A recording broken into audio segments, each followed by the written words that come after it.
Hey guys, I hope all is going well. Midway Piper here with you. And we got some stuff to talk about today.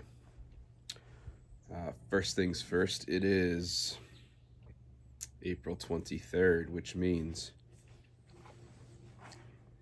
the Codger Challenge is coming to the finish line.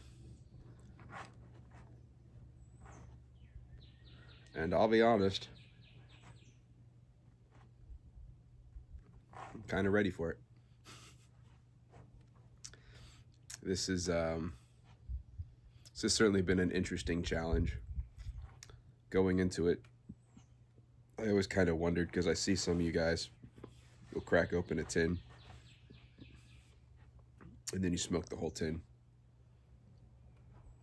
and then you'll open another one and move on. I'm not like that. I have tons of open tobaccos. Tons.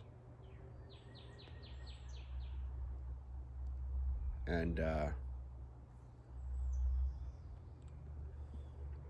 as I suspected, it's been the hardest part of this challenge. Pipe selection wise, not difficult. I've got a lot of time on the I normally don't have it on videos actually, but a lot of the days that I haven't been recording videos, I've been smoking the Grabo Duke, that little pipe. So if I don't record a video, most likely I'm taking my dog for a walk, and I'll just smoke a pipe while I'm taking him for a walk. And I normally bring the Duke for that. It's a smaller pipe, so it's about the right length of time. I'm not disappointed really in the pipes I chose. The Harriet one has definitely been the best with this blend. The Duke has done fine with it. The Tinsky has done pretty good with it. And Bert here has actually been my least favorite pipe with this blend. It starts off fine, and then it tends to get a little bit of like a harshness to it. It's something I'm really seeing mostly in this pipe, so. But I haven't smoked Bert for a while, so I figured it was time. So far, it's been being pleasant enough. I do have a hankering for some Gawith Hogarth, so that's probably how I'll break my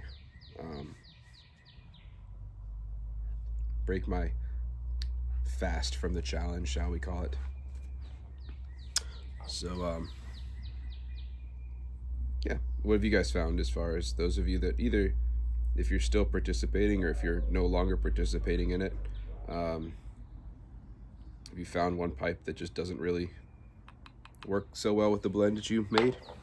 Just curious.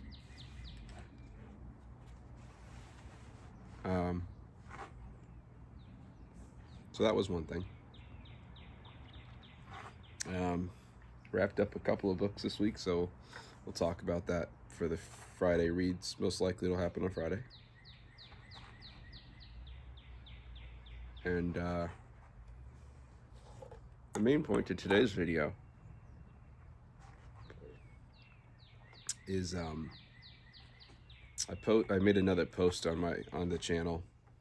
I don't know if you guys really see those, or if, I know they're never really evident when you're scrolling through a feed, as far as it being a post. A lot of times it just looks like some random video. You're not quite sure why it's on your feed. But I found a video this morning. It's a short one, so I posted it. And it's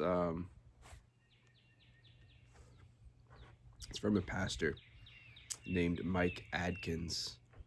He's the pastor of Grace Church in Orlando, I believe it is.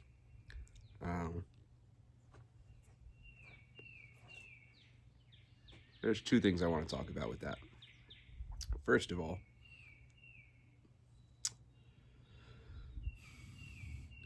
is the message.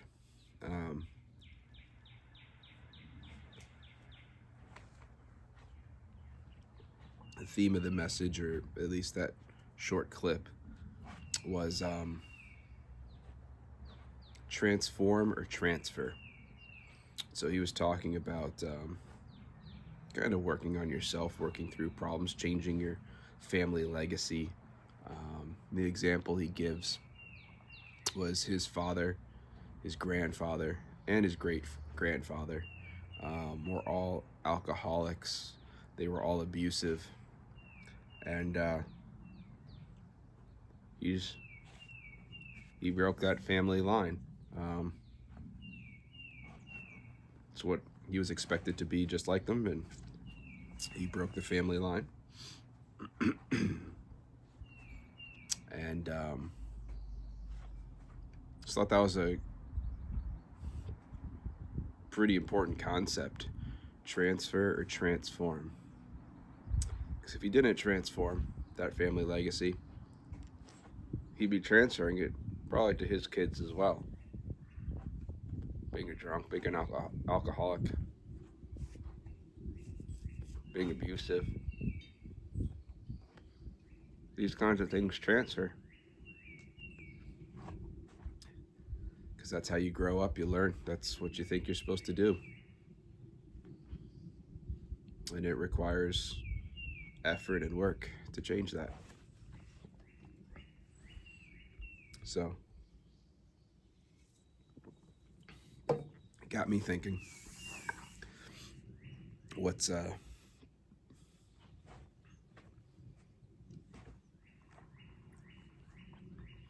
something that that I've sort of been working on transforming.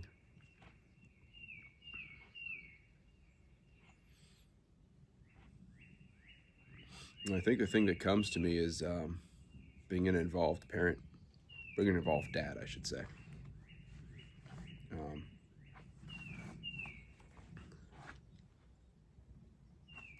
Growing up, my dad worked all day, come home for dinner, watch the news from 6 to 7, and then he'd go down to his basement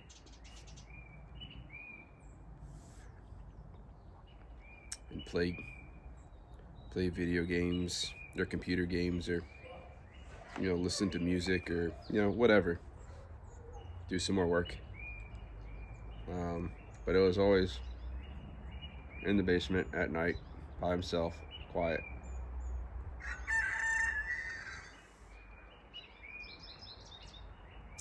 And it was fine. It was fine. I mean, heck, me and my brother would go to our rooms, and sometimes I'd go and watch TV with my mom. But once I started playing computer games, it's pretty much what I do until right before bed. So I like to be as involved with my son as possible.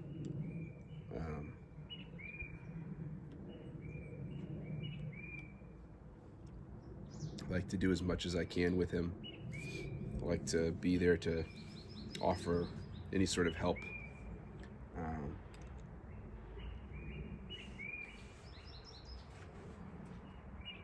We wake up early in the morning and hang out together. I'm making breakfast in the morning. We'll draw something in the morning. Just kind of hang out. Wednesdays are really the only, Mondays to a degree, and Wednesdays are the 2 days that I'm kind of in a rush in the mornings. But other than that, And the nights I'm not working, read him his bedtime story every night, hang out.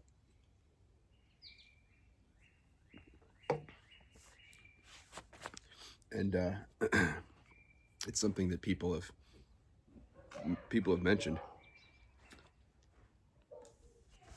Is they say, look, I've had people say, "Wow, you're a great dad. Wow, you're really involved with what he's doing." Saturdays are daddy-son hangout days, and it makes me happy to hear when people say that and notice it.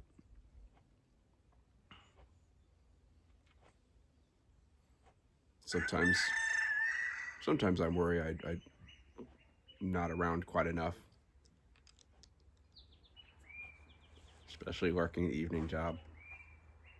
It's 3 nights a week though. We've kind of got a schedule, so we're used to it.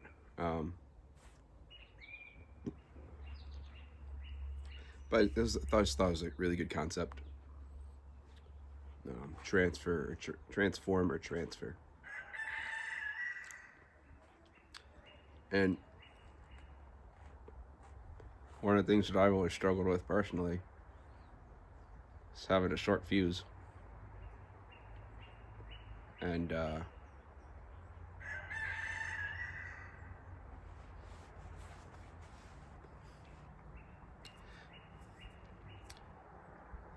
being a parent certainly tried that quite a bit early on.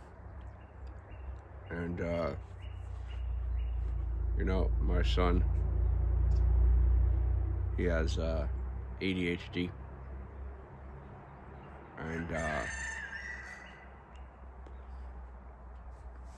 not taking the time to process his emotions and just going straight into anger, it's a problem for him as well. And so in helping him work through a lot of that, I think it's done some good for me as well. So that's something that we're working on together, shall we say.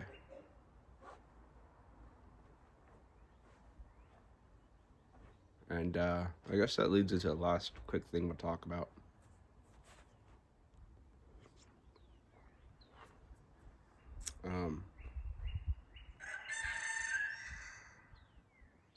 Preachers and sermons. I've got very mixed feelings on it, because a lot of times things are taken out of their biblical context to give more of a pep talk or therapy like. And my back is still acting up. There are some pastors that I really like some of their talks.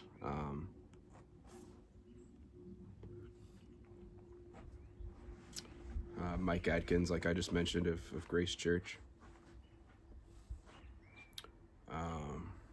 in Florida. Another one that I really liked, and I think most of his books, Erwin McManus out of Mosaic Church out of California. And I like the messages that they give. I like their way of presenting.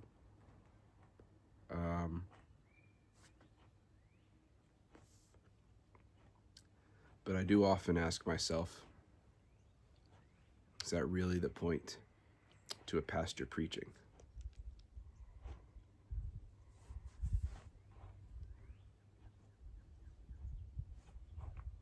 It kind of goes back to something I talked about in a previous video.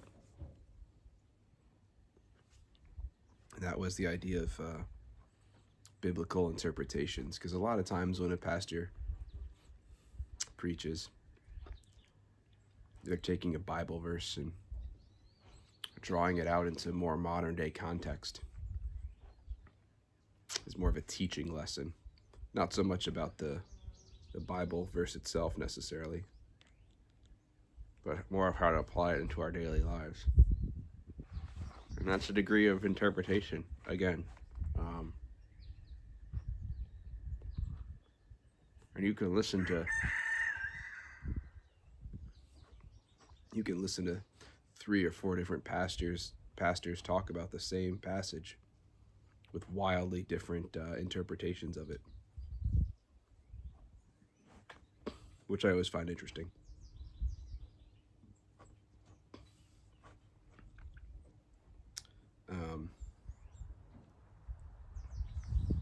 I think I talked in a previous video a little bit about the Hebrew Israelite movement, and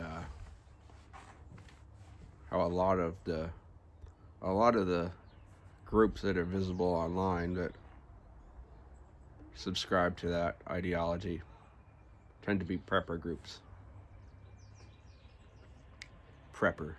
Let me say that without the pipe in my mouth.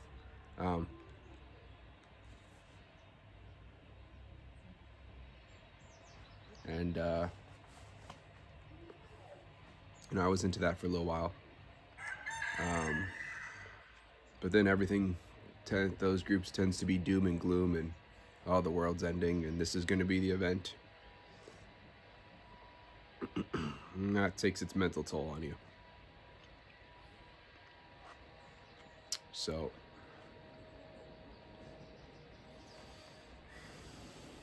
but if you want to, in a lot of cases, a drastically different interpretation, Hebrew Israelite groups are good ones to go on.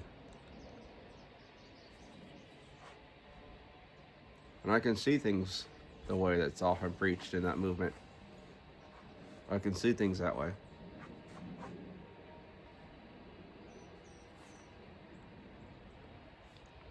And I can also see how people would listen to those interpretations and say that's not quite right.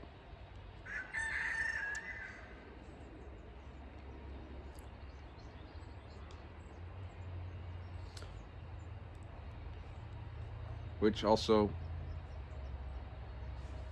goes to the question of, is there such thing as just reading the Bible, living biblically without some interpretation?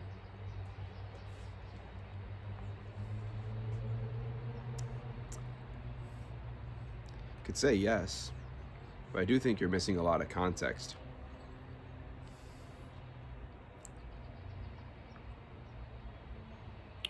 So,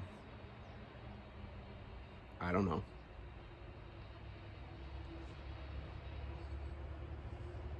Are you better off just sitting down reading the Bible in the peace of your home and not going to a church, getting bogged down with all the religiosity? I don't know.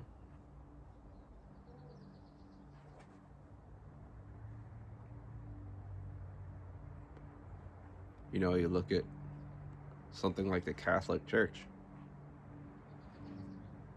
and again, not to beat a dead horse, I am not Catholic. I've got some issues with the way the Catholic Church has done things. But, there used to be a time where you couldn't just pick up a Bible and read it.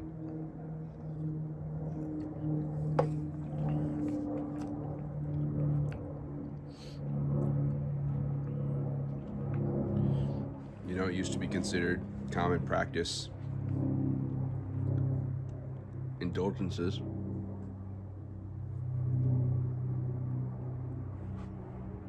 The idea of confession. Do you need an intermediary? I don't know. To me, it doesn't seem like you do.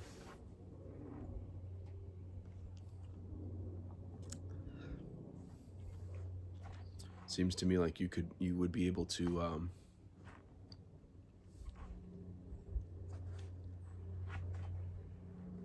to have those conversations directly with Jesus, with God.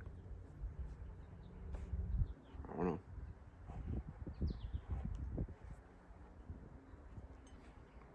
I'd be more wary of somebody who said they knew all the things, had all the answers.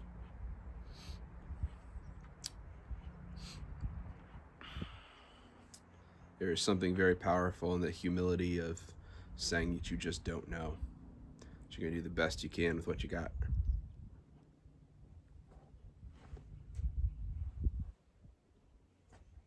This is why I don't really like the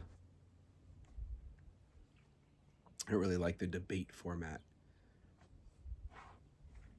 So there's a lot of good things you can pick up from a debate, but a lot of cases, it's two people so convinced that they're right.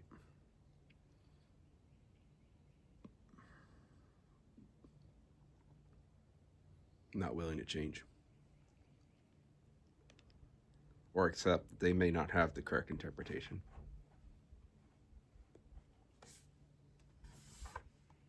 I don't know. Sometimes I really wish I could turn my brain off. Oh well. Anyways, that's pretty much it for today. Just wanted to share those couple thoughts with you guys. If you're interested in the video of the transform or transfer concept, I posted it on my channel. It'll be the last thing right before this. So check it out if you're interested in the posts section. And other than that, I'm going to enjoy the rest of my pipe out here. It is absolutely gorgeous today. It is 70 degrees. And that sun feels so good. So good today.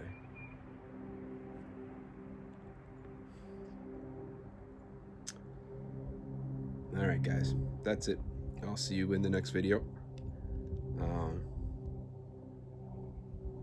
Probably on Friday for Friday reads. Unless something else comes up tomorrow and I have some time. Alright, have a good one. We'll see you later. Bye.